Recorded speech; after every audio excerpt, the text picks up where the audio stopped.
everyone. So today we are going to be doing another no spoiler Nancy Drew review, and this one's going to be just a little bit different from my regular videos because typically I review these in blocks of 5 books, and if you guys are familiar, the original Nancy Drew books go up to 56 books, so I thought it would be kind of funny if I did the next group like I usually do, 51 through 55, and then just had the one last book kind of tagged on to the remainder of the series. So my original plan was to just do all 6 of the final books together in one video. However, the more I thought about that, number one, scheduling wise, I have gotten just a little bit off on my reading schedule, so I actually am not finished at the time that I'm filming this with the very last book from the series, number 56, The 13th Pearl. So a little bit of life and poor planning on my part, but I decided that also putting 6 book reviews all into one video was probably going to be way too long of a video because you guys know, your girl likes to talk. I get that not everyone wants to or has the time to watch an hour-long video about me talk about Nancy Drew books. So I decided that for the next 2 videos in this series, I'm going to be covering 3 books in each of them. That way I can try to keep these just a little bit on the less ridiculous length, and also it will give me a little bit more time to finish that last book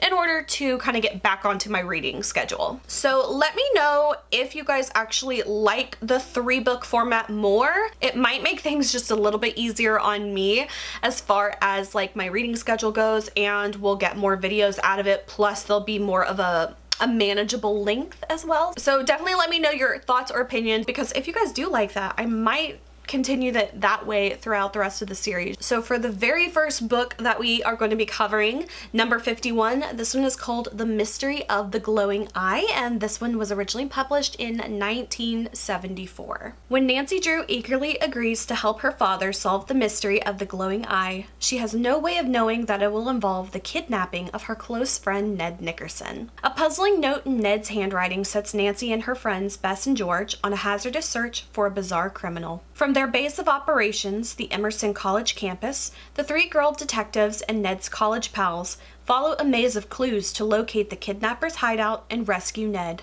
Not only is Nancy greatly worried about Ned, but she is also alarmed by the high-handed methods of a woman lawyer who tries to take the case away from her. Every reader will thrill to Nancy's exciting adventures as she unravels this dangerous web of mystery. Alright guys, so as you know, we have a few things that we are tracking throughout the Nancy Drew series, and of course, the main one that we are tracking is orphans. And do we have an orphan in the story?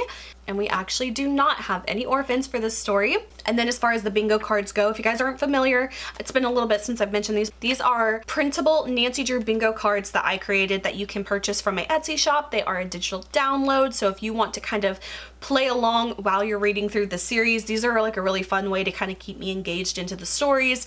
And so as far as this one, I got so close to a double bingo, but I did not bingo on this card.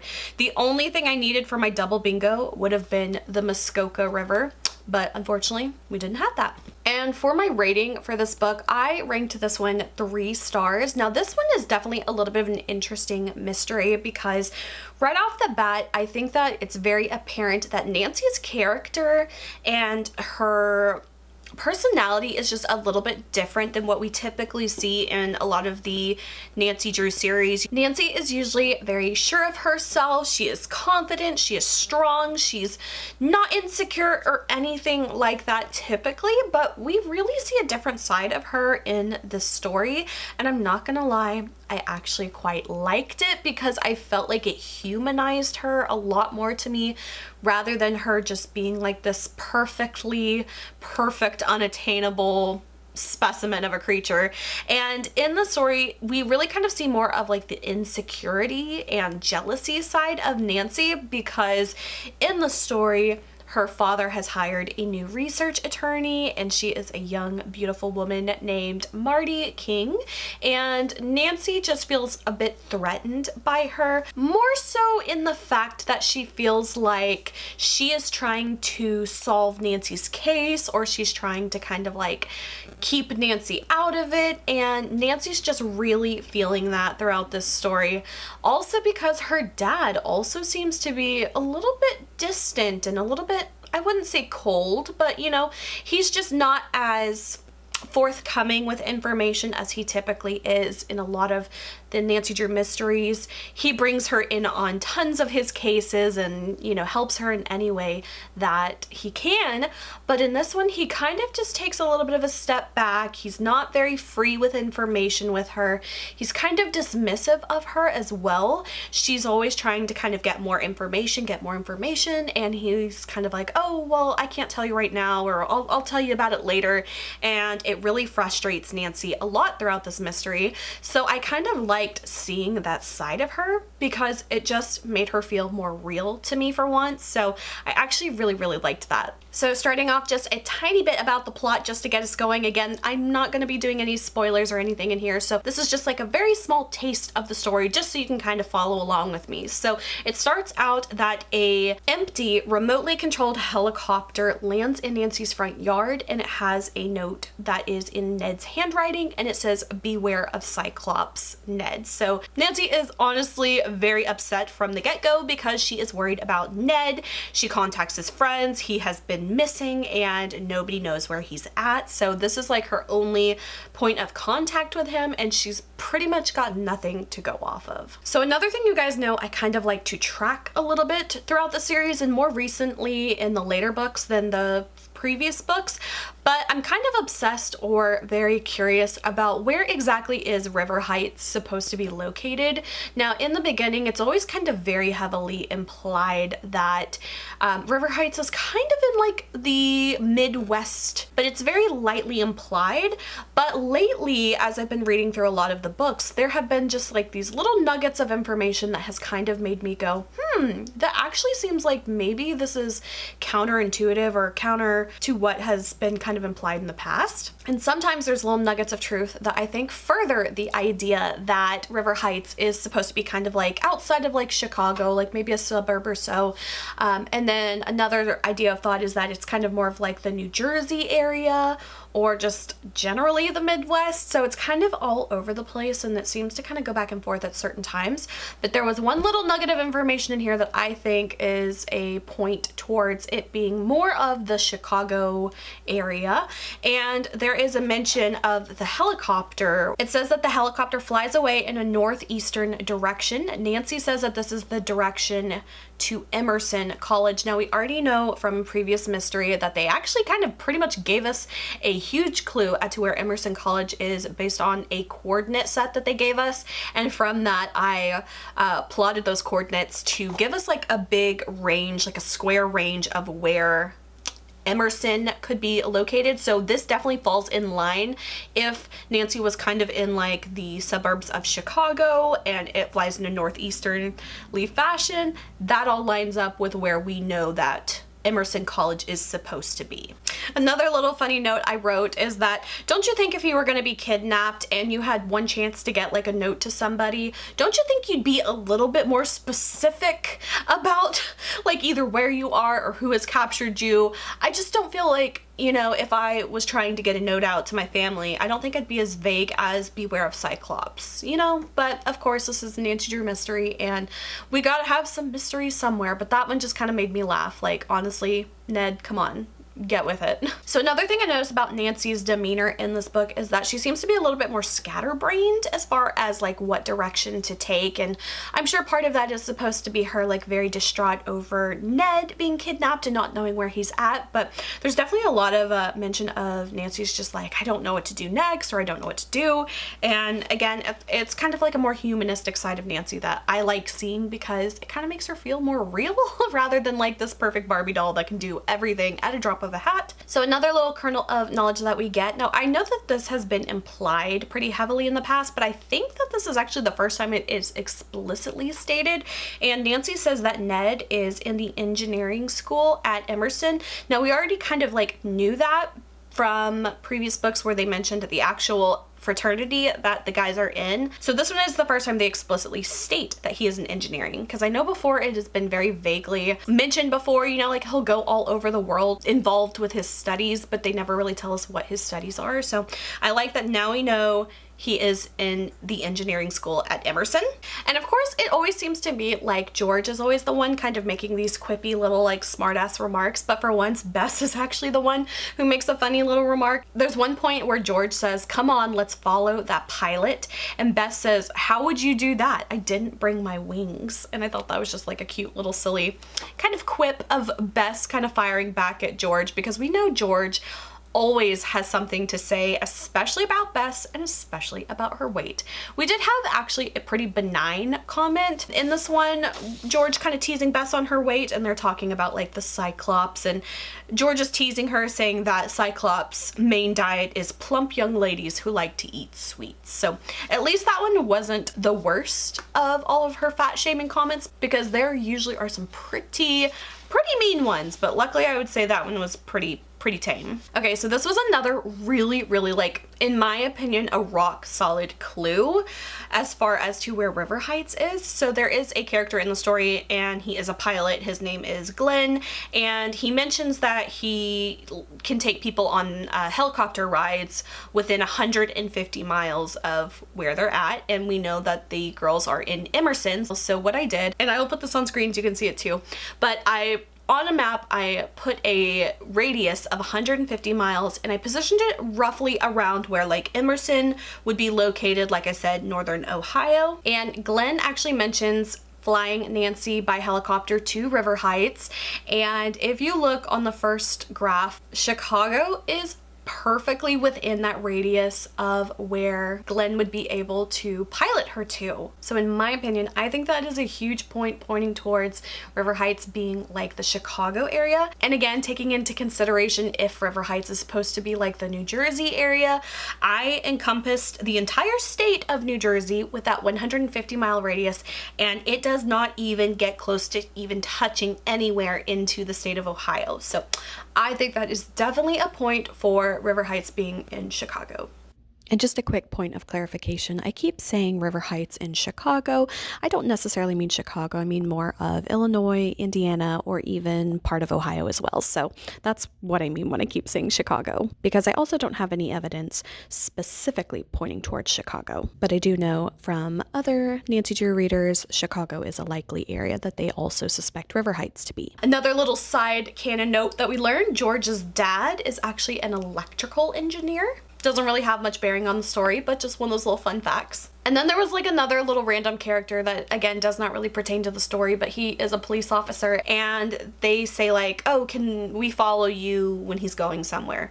And he's like, "Yeah, sure, come along." And he goes, "My name's Tim Rooney." And it just made me laugh because it was just like unprompted. He was just introducing himself, and it was like that was like the first thing they said to each other. It was like, you know, they called him, they were doing something, and then he just volunteered that information, and then he did it again later in the story, and it just cracked me up because he's like showed up again and they weren't expecting him, and he kind of thought it was funny, and he's like, "Well, what are you scared of? It's just me, old Tim Rooney." So I just love that the cop just kept feeling the need to introduce himself unprompted. Okay, so as far as like my opinion notes on this one, I really don't know what to think about the story because it was very heavy on like the whole sci-fi vibe again, which you guys, the sci-fi books in Nancy Drew are really not my favorites just because I don't understand the science that they're typically using in the books. It just always makes me wonder like, okay, how real is the science here, or how much of it is just kind of like, you know, bending science to fit the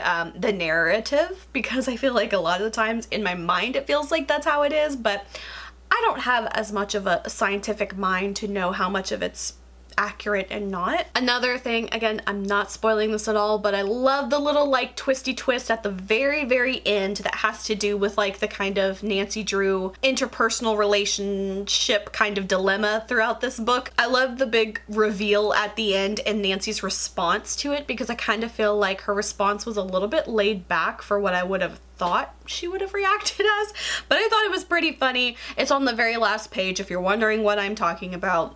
Top of the page, very last page. And then one of my comments about Carson's personality in this story. So like I said earlier, he is very kind of distant and dismissive of Nancy a bit throughout this book. And I understand why, for the narrative, why they would do that. It's because they want you to be guessing along with Nancy about the case, you know, kind of just revealing tiny bits of information along the way. But I don't understand why in the universe why Carson Drew would be so dismissive of Nancy like that, or, you know, that distant and stuff from her. So I kind of felt like that just didn't make a whole lot of sense as far as like in the universe of Nancy Drew. There's a lot of, in my opinion, a few loose ends that they never quite tied up in the end. There's one that has to do with like a specific relationship between two people and how it's just kind of left open-ended, and they never really quite tied that one up for me. There's another one that Ned said he was going to explain some type of formula to Nancy, but he never explains that either. Again, fictionalized science that they like to play with. And then we also have a lot of cohort villains that also are never named and never quite apprehended on page. So I always kind of feel like it's a little bit lazy when they just don't even bother to tie up all those little loose ends at the end. And then for me, one of the biggest ones, and again, this is kind of like a spoiler, so I'm not going to tell you what it is, but there is a specific item that is kind of linking things together for Nancy, and in the story that's kind of becomes like the smoking gun for her. But to me, I don't really see the logic in how it ties back to the person. It's never mentioned that this person collects this thing or is interested in this type of thing or owns this type of thing. It's just a random thing assigned to this person for no reason, and we're supposed to just believe that, oh, this is the smoking gun. So I just felt like that was a little bit of a weak point. 2 stars just felt too low for this book, and 3 stars felt too high, but I don't do half points, so I just default to the 3 stars. But I just kind of feel like 2.5 is really more of where this book fit for me point wise. I still think it was worth the read, and it was definitely not the worst as far as like the sci-fi kind of books go in the Nancy Drew series. So go into it with that in mind, because if you're not expecting that and then it catches you off guard, it can kind of be off-putting, which is a little bit of how it went for me, because I was not expecting it to be so science fiction heavy. It's not the best one, but it was worth reading. All right, so moving on to book number 52. This one is called The Secret of the Forgotten City, and this one was originally published in 1975. Gold. There are rumors that long ago a treasure was hidden in a city now buried under the Nevada desert. Nancy and her friends plan to join a dig sponsored by 2 colleges to hunt for the gold. Before she starts, the young sleuth receives an ancient stone tablet with petroglyphs on it. With this amazing clue, however, comes a threat and danger from a thief who also wants the treasure. One harrowing adventure after another besets Nancy, Bess, George, Ned, Bert, and Dave in the 102-degree temperatures as they pursue Nancy's hunches above and below ground. They are assisted by a fine Indian woman and a young geology student, but both are unwilling participants in a strange plot. In the end, Nancy and Ned nearly lose their lives just after she has discovered the priceless hidden treasure of gold. Once again, we do not have any orphans in the story, and I did get a bingo on this one, so I was very happy. It seems like I've had a whole bunch of like near miss bingos on the last few books, so I was very happy to actually bingo on that one. Nancy is going to the desert to search for a lost forgotten treasure in the Nevada desert, and I feel like we've touched on several Nancy Drew books so far that have done more Native American culture themes and stuff throughout the book, some more heavily, some not. As far as Native American representation goes, I feel like this one was the least offensive of all the ones I've read so far. There's still just a couple little things here or there that I'm like, maybe I wouldn't have said that or would have worded that different, or, you know, something to that extent, with the exception of one terrible scene that happens, and I'll get to it in just a minute. We learned Ned's favorite dish that Hannah makes is hot pepper salad. And then we have like the typical trope that we see a lot in the Nancy Drew mysteries where Nancy's kind of like not even aware of a mystery is occurring yet, and then all of a sudden like the villains are all starting to come after her, which I kind of find is preposterous. But in this one, there is a woman named Miss Wabash, and she is coming to Nancy Drew for her help in decoding these ancient petroglyph slabs that she has, and as she is walking up to her house, they are literally stolen out of her purse. And then the villain has the audacity to literally call up Nancy's home and identify himself and basically saying, hey, I'm out of here. And so I put, wow, so glad he willingly gave Nancy all this pertinent information, or she would have really been lost without it. And then I had another little like random thing that I kept going back and forth on my mind because it wasn't really something I ever paid too much attention to. They have been describing Bert and Dave as having blonde hair, and at one point I was like, I thought they had brunette hair. And then in this one, they are both described as having dark hair. Those subtle details that I kind of think are a little bit lazy. It's like you can't even, you know, keep track of a minor character's hair color straight from book to book. We also learned that Bess can play piano, and we know that Dave can play guitar, and assuming Nancy can play guitar too, because they mention that Nancy brings out her guitar case for Dave to play. We also have another rare mention of Togo. He does have a little bit of like a minor scene in this mystery. So another thing that I find is quite silly that they do in this book is that the group decides that they're going to come up with like this secret code that they use to alert each other, a secret message, but how they do it is like the third word in every sentence spells out the secret code sentence, and it's just silly. It would never work in real life because they're just kind of spouting like nonsense lines. I just feel like it's not a very efficient way to communicate in code. We have another snide comment from George, of course, and she says, watch that waistline, cousin, but then again, if you work hard enough, maybe you won't put on any more pounds. So along the mystery, Nancy and her group run into a group of Spanish-speaking individuals, and they are trying to communicate and are having trouble. So we know before, I can't remember what mystery it was in. It was one of the earlier ones, but it's mentioned something about Spanish and Nancy not knowing Spanish. But however, in this one, she says, I've traveled to Mexico a good bit and I've picked up some dialects. Perhaps I can translate what these men are saying. Of course you can, Nancy. Of course you can. I mean, we know Nancy can speak French and Pennsylvania Dutch, you know, everything else in the world, but now she knows Spanish too. Nancy spoke to the men in the vernacular of the Spanish-speaking province in which she thought they had come from. At once they quieted down and listened. She has a golden tongue. She is a polyglot. And then with that same group of Spanish-speaking individuals, they do something pretty, I don't know, offhanded in my opinion, where they are trying to like give them directions to some place and getting them to leave, and then they leave. But then a few individuals from the group decide to follow them to make sure they're leaving and to run them off. I thought was kind of unhinged. So then we get to the part, I have to take back that this one is the least offensive when it comes to Native American representation, because there is one scene that does happen that has actually happened before in a Nancy Drew, and I think it happened in Message in the Hollow Oak. If you're familiar with that one, we'll just say there is a skeleton and they treat the skeleton pretty poorly in my opinion, especially since we know this is an indigenous person and the manner in which they passed seems to be quite unfortunate. So I didn't really appreciate how they handled that scene. And you guys, I did not think that this was going to be something I would have to start tracking, but now I honestly feel like it might be. So this is kind of a really funny, like deep cut kind of one. But if you guys remember, they have been using a few character names over and over in the story, and one of those names is Horace. So we had one in the Whispering Statue, we had one in the Cipher, what is it called? The Cipher? Message in the Cipher?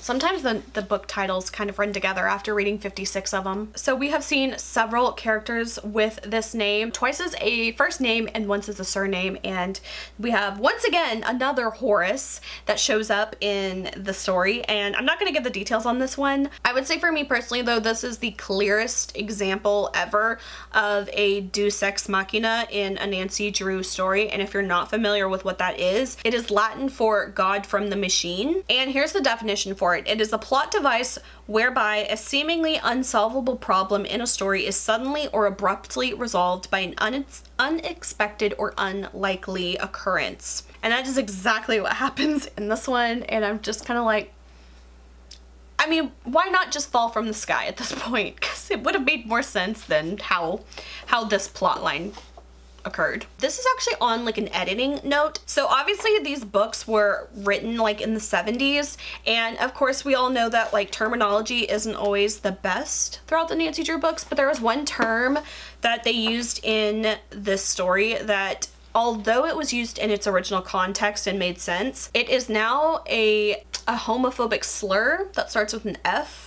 I mean, like, they just say it like so many times. I know it's spelled differently and it has different meaning, but taking into consideration that the printings of these books were well into like the 90s or even like the early 2000s, when that word was very obviously a slur, I just feel like editing wise they should have just replaced that word, and the amount of times they're saying it just seems a little sus in my opinion, just a little sus. It just kind of felt like gross. So as far as my rating for this book, I did give this one 3 stars. Overall, I did like the mystery of it, but it did feel very familiar because we have seen several times, we have seen like Native American tropes throughout the stories, and luckily I feel like, with the exception of the one scene that I mentioned, I feel like this one was the least offensive. And it's another one of those type of stories that kind of reminds me of, like I said, the Cipher, Message in the Cipher? You guys know the one that takes place in Peru. You know what I'm talking about. It's kind of like a similar case where we have everything we need from the very beginning, but number one, either something gets stolen or like they just didn't figure it out till the very end, because what they were searching for, they technically already found before they ever had the clues that were supposed to lead them there. So again, I just felt like that was a little bit of like lazy writing and didn't really work out in my opinion, but I did think this was a good story though. I liked it and I found it entertaining.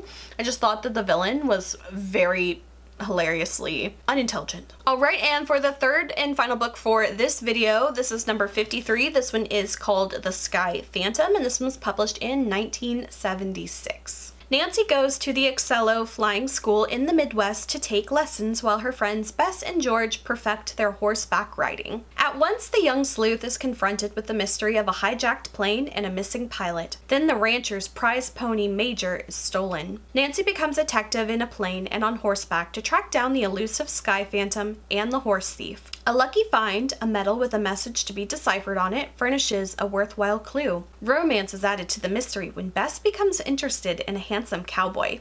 Readers will spur Nancy on as she investigates a strange magnetic cloud, hunts for a horse thief, and finally arrives at a surprising solution. Alright guys, yet again, we have no orphans in this mystery. I feel like we are at an orphan drought. I feel like we had so many orphans in the beginning of the Nancy Drew mystery, and I'm like, wow, this is definitely something worth tracking, but I feel like we have not had one in a while. 5 books or so, we haven't had one, which is kind of impressive in my opinion. All right, and as far as my bingo card, I was so close to 2 separate bingos.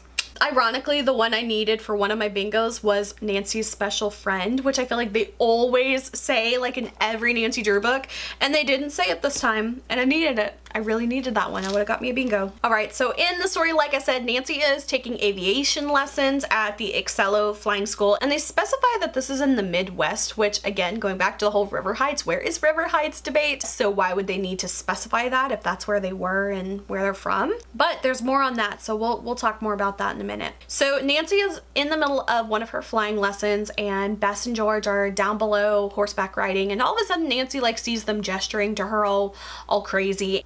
There was like a huge leap in logic here that made me laugh. And so in my notes I put, somehow with absolutely nothing to go off of, Nancy believes that they have spotted a plane somewhere in trouble on the other side of the hill. Oh, what are Bess and George doing? Oh, there must be a plane in danger somewhere. So Nancy's doing her flying lessons, and Bess and George are hanging out at the ranch, horseback riding, just having the time of their life. And Bess kind of finds a little bit of a sweetheart, I will say. Now, yes, Bess does have a boyfriend back home, Dave, but does that stop her from having a little side boo? Absolutely not. So the character in this one, his name is Chuck Chase. Now, if you guys are familiar, this is our third character named Chuck, and actually the first two Chucks in the Nancy Drew series were both named Chuck Wilson, but they are different Chuck Wilsons. Ain't that funny? But this one is Chuck Chase, so that's our third Chuck. And this one's kind of funny because like Bess is obviously like having like this flirtationship with him, and George is actually like not happy with it. It said that George would object to her interest in him due to Dave back home. He was never pleased when she dated other boys. Rightfully so, I would say. But I feel like George is a little hypocritical on this one because she kind of has like a little side boo too that she's hanging out with, but she definitely doesn't take it as serious as Bess does. And of course the whole like main boyfriend come visits while like the side boyfriend is around. That is another kind of like big plot point in here, of course, involving Bess and her cowboy. So one thing about this book is like it really felt so much like book number 5, Secret at Shadow Ranch, and it's just, again, you're spending a lot of time on the ranch. There's horseback riding, but then we've got random like aviation flying lessons thrown into it, so it's kind of this weird mix match of like Western meets aviation, which I would never really have put those two together, but that's definitely the theme throughout this mystery. So this one definitely does feel quite familiar, especially since there is a reused plot point that they did in The Secret of Shadow Ranch. And there's like one occasion where like someone is riding a horse and someone purposefully put a burr underneath the saddle so that it would hurt the horse and try to like buck someone off, which we saw happen in Secret of Shadow Ranch. So this one's definitely gonna have to be like a little bit of a trigger warning one. If you do plan on reading this book and you have a soft spot for animals, there is a very, very, very sad scene that happened in this book. And when it was kind of like leading up to it, I was like, they're not going to do that. They're surely not going to do that. And then they did it, and that made me kind of sad. So just be aware. It was a little bit of a sad downer moment for a kid's book, definitely involving an animal. But we have another little kind of like nugget of information that leaves me guessing, where is River Heights? Bess, she's all kind of like hung up on, you know, her dilemma with Chuck and Dave, and Nancy's kind of talking her through it, trying to like help her rationalize and reason things out. And so she says Dave has an eastern way and Chuck has a western way. But it made me question whether River Heights is supposed to be like in New Jersey, because obviously Chicago is in the Midwest, but New Jersey is eastern. And I'll do you one better. One of the cowboys says, I hate these dudes that come here from the coast. So that leads it towards being, again, New Jersey. We also have a little bit of a reference that I think could be a reference to a previous Nancy Drew book, which we never ever really get. But I don't know if this is quite a true kind of like callback. Nancy made a comment of remembering a time that she was kidnapped from a masquerade at Ned's fraternity. And at first I thought this was a reference to book number 30, The Clue in the Velvet Mask, but George is actually the one who gets kidnapped at the masquerade, but she was dressed as Nancy. And it wasn't at Ned's fraternity, it was at like, I think it was just at some party in River Heights. So I was like, was that a mistake, or was that not really a reference to that one? So I don't know, that was one that just kind of had me guessing. We have another like little side plot that doesn't pertain to anything that involves oil, and it just made me laugh because basically Nancy wants nothing to do with it, and I'm like, girl, you must not be a capitalist if you want nothing to do with that. So, but that's like a little side point that really doesn't have anything to do with the story at all, but kind of made me laugh, of course. Of course, Nancy, who's like got more money than God, wouldn't need any oil money, would she? And then there was another continuity error in my opinion. So on page 121, the group runs into a specific character. Chuck, one of the cowboys, he's asking like, who is this person? But Chuck seemingly works at the ranch, as did this other person. So they would know who that person was. Like they wouldn't need to ask, hey, who is this person? So that was one thing that did not make sense to me. And so then I was thinking, oh, well, maybe Chuck doesn't work at the ranch. But then later they doubled down and the owner of the ranch is like, hey, all of you guys need to be behaving and acting right to our guests. So I was like, okay, I think Chuck does work there, but why does he not know who this person is?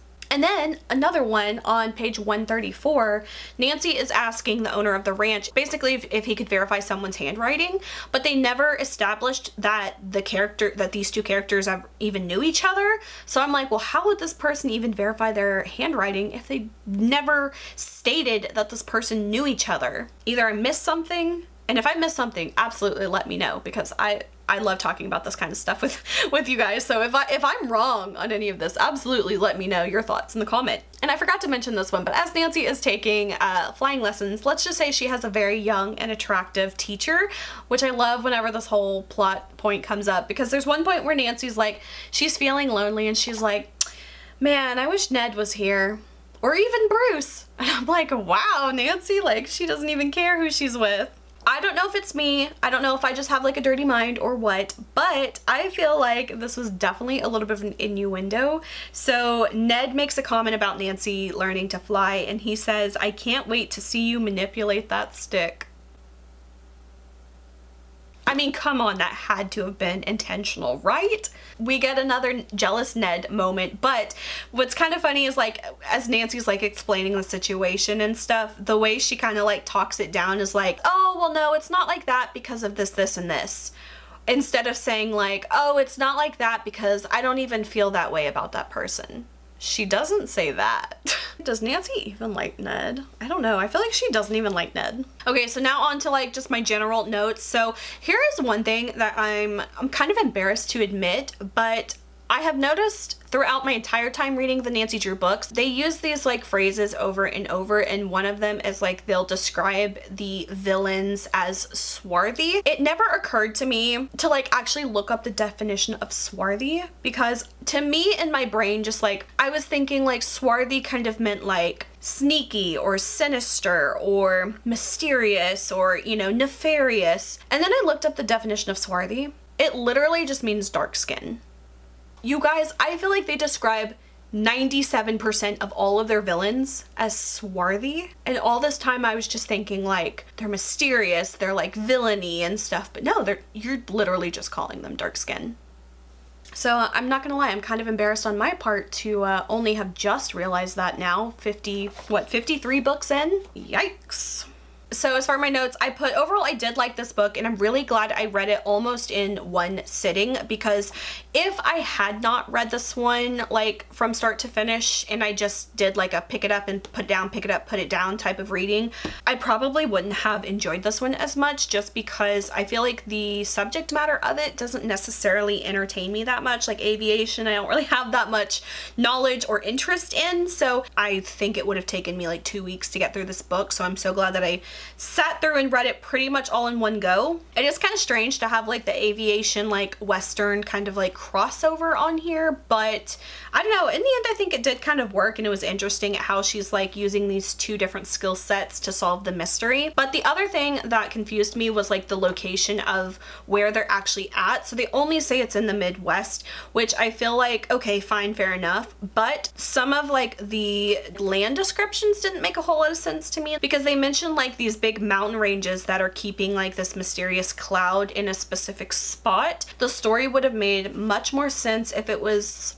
in like Montana or Wyoming or Colorado. I mean, we've already done like Arizona and Nevada. It should have been set in the West, not the Midwest. I just feel like that one just didn't make a whole lot of sense, and it kept me guessing like, okay, where are we supposed to be? Because I don't think there's any mountains, you know, of substantial height in Kansas, in Nebraska. Definitely not Wisconsin, Illinois.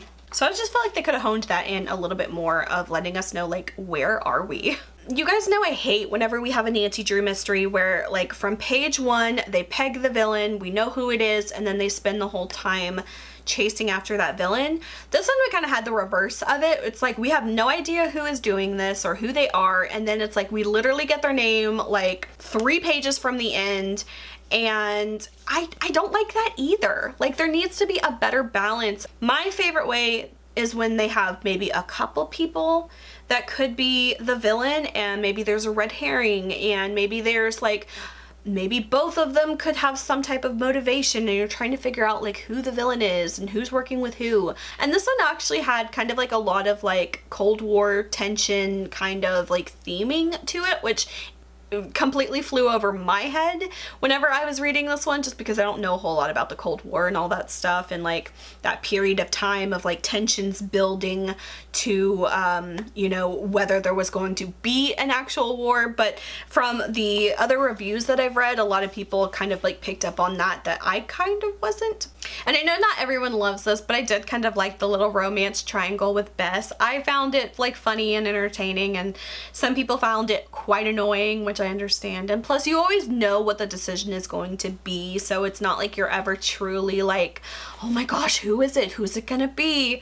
You know, kind of thing. But it's always kind of cutesy, and I like reading those. If you are interested in aviation, this one might be a little bit more up your alley, because I did find that whenever they were doing the scenes of like Nancy's taking her aviation lessons and stuff like that, it did feel very technical in the descriptions, to the points where it, for me, I understand that they were trying to like kind of immerse you into like the maneuvers that she's doing and the science of it and all of that, but for me it was kind of like too technical, where it kind of just like zoned me out a little bit, and so I'd kind of skim through those passages a little bit, you know, quicker than I would if I was like really interested in it. Again, we've got like the science in it that's kind of like questionable science, and they kind of like say a whole bunch of things, and if you know, you know, but if you don't, you don't, and I definitely didn't. But overall, I did rank this one 3 stars. It's kind of like the past and the present kind of like blended together in an interesting way. So I definitely think that this one was worth reading, even if you don't think you're going to be interested in the whole aviation side of it. But don't let it deter you if you're like not interested in aviation,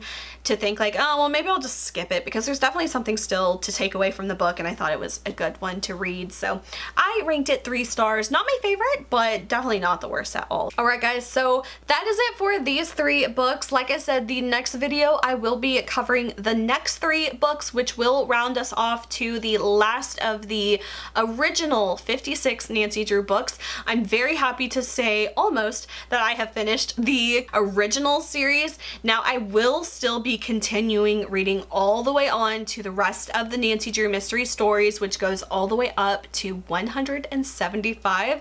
So our journey is far from over, you guys, but I am going to be taking just a couple weeks off in between uploading these like the weekly shorts that I do every Wednesday, reviewing the books by books.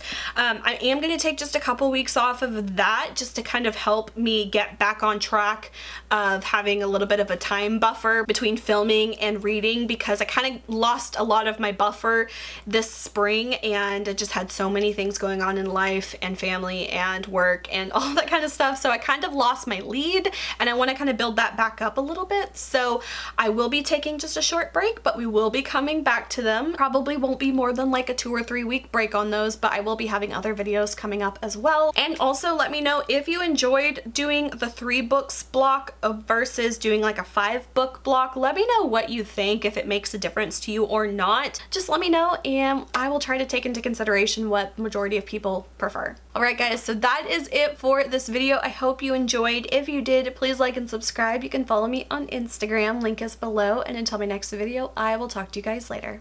Bye.